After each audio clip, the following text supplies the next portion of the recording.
Bismillahirrahmanirrahim. Assalamualaikum warahmatullahi wabarakatuh. Apa kabar semuanya? Semoga kita semua selalu dalam keadaan sehat walafiat. Pada video kali ini kita akan membahas materi mengenai pengukuran kinerja. Apa itu pengukuran kinerja? Pengukuran kinerja didefinisikan sebagai proses untuk mengkuantifikasi efisiensi dan efektivitas dari suatu tindakan yang telah dilakukan. Pengukuran kinerja adalah bagian dari analisa terhadap proses untuk mengidentifikasi aktivitas mana yang diprioritaskan untuk diperbaiki.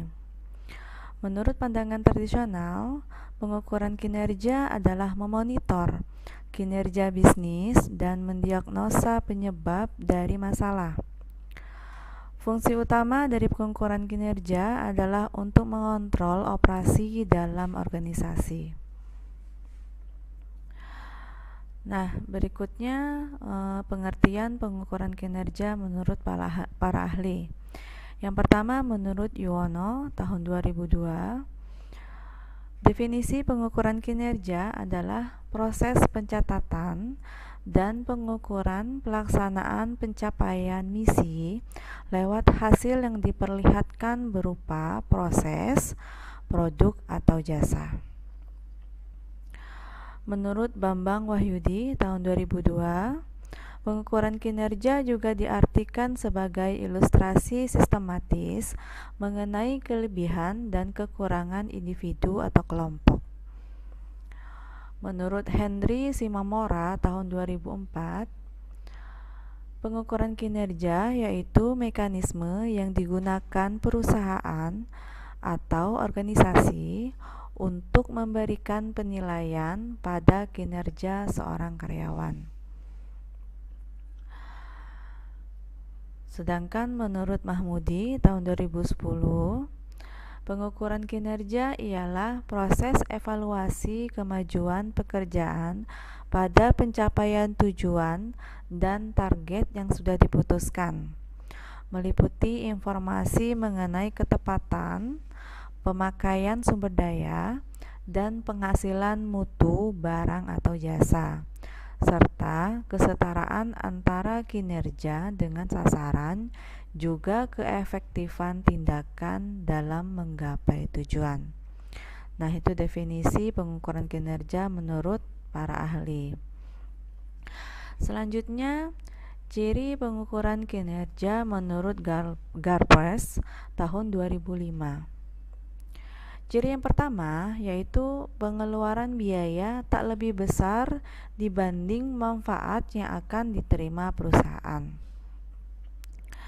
Yang kedua, biasanya dilakukan sebagai tindakan awal dari balance scorecard, yaitu metode pengukuran dan penilaian kinerja perusahaan atau organisasi dengan mengukurnya dari 4 sudut pandang, yaitu dari finansial, konsumen, metode bisnis intern, serta pembelajaran dan pertumbuhan.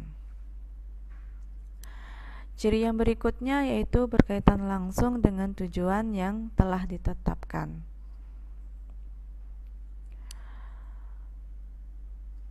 Ciri selanjutnya yaitu sederhana dan menghasilkan data yang mudah dimengerti dan digunakan untuk pelaporan. Selanjutnya dilakukan menyeluruh. Bisa dipakai untuk menentukan sasaran yang nantinya bisa membuat kinerja di kemudian hari meningkat. Data yang dihasilkan bisa dipercaya ketika digunakan. Mengikutsertakan individu yang ada dalam program balance scorecard. Dan selanjutnya berpusat pada aktivitas pembenaran dan peningkatan. Nah, itu ciri pengukuran kinerja menurut Garpers. Selanjutnya, tujuan pengukuran kinerja. Tujuan yang pertama yaitu mengidentifikasi proses atau area yang perlu ditingkatkan. Memberikan gambaran perkembangan dari waktu ke waktu yang disebut tren kinerja. Membandingkan tingkat kinerja suatu perusahaan dengan perusahaan lain.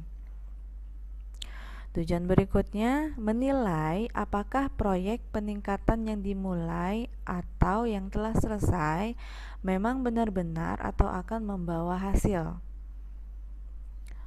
Mengevaluasi alat peningkatan yang harus digunakan di masa depan. Selanjutnya, manfaat pengukuran kinerja. Manfaat yang pertama yaitu menelaah kinerja pada kemauan konsumen sehingga perusahaan menjadi lebih dekat dengan konsumen dan membuat semua individu yang terlibat dalam perusahaan berupaya membuat konsumen merasa puas.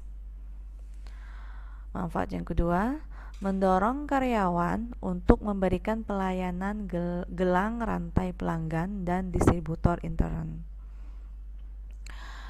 Selanjutnya, mengenali beragam inefisiensi dan juga mengupayakan inefisiensi tersebut berkurang. Menciptakan target yang strategis lebih nyata sehingga proses pembelajaran perusahaan atau organisasi bisa dipercepat. Dan menciptakan kesepakatan untuk membuat perubahan perilaku dengan memberikan penghargaan. Syarat pengukuran kinerja menurut Mutia tahun 2009. Syarat yang pertama, agar tidak ada kesalahan penafsiran, maka harus adanya spesifik dan transparan. Yang kedua, dapat diukur secara objektif, baik secara kualitatif maupun kuantitatif. Syarat yang ketiga, menangani aspek-aspek yang relevan. Selanjutnya, mesti berfungsi menyatakan keberhasilan masukan, keluaran, hasil, benefit, dan juga impact, serta mekanisme. Luas dan peka dengan adanya implementasi yang mengalami perubahan. Dan yang terakhir, harus efektif, maksudnya data didapatkan, diproses, dianalisa dengan dana yang ada dengan mudah.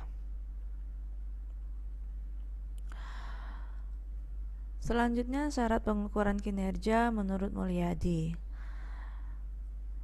Menurut Mulyadi, syarat yang pertama yaitu berdasarkan pada setiap kegiatan dan ciri perusahaan tersebut sesuai pandangan konsumen.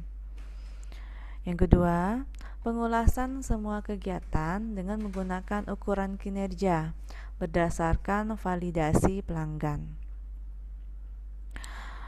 Selanjutnya, sama dengan semua aspek kinerja kegiatan yang memberikan pengaruh pada konsumen sehingga melahirkan penilaian yang penting. Dan yang terakhir, memberikan feedback untuk membantu semua elemen perusahaan mengenali permasalahan yang kemungkinan dilakukan pembenahan.